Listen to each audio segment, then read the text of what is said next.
Alright, this is the highlight video from Tuesday, September 27th, GreatStockPicks.com live trading chat room.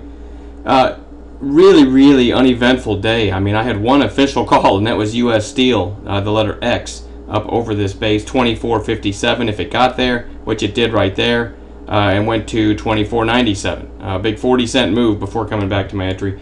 As always, we teach people to scale out into that and tighten up the stop. I also gave, this is it, I gave a verbal mention of CREE, C-R-E-E, over this candle here, 29.32, and it did go. This wasn't, I didn't type it out and send it in the pop-up window, but it did get through 30, so a nice one there, and the stop would have been right below this little red green candle here.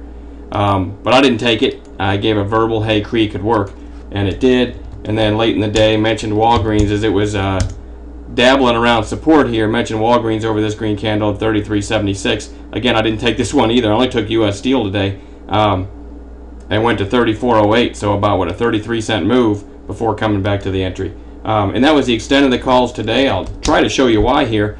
The SPY gapped up. We talked about it today in the pre-market where the SPY was gapping up to. You know, SPY's basically in a range and gave a nice bounce the last couple days off the low end of that range. Today it was gapping up to slightly over the middle of this range, so nothing significant about where it was gapping up to. Certainly overbought after the last couple days and then a gap up. And then when you go to 5-minute candles, after the gap up, you know, looked like maybe it was going to roll over, and then, you know, it's easier to see if you scroll it.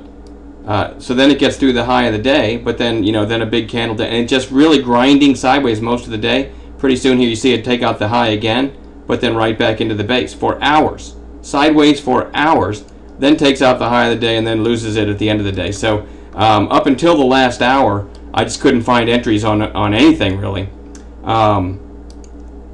And so that's it, just a boring day. I'll still take a boring day over a bunch of calls that didn't work.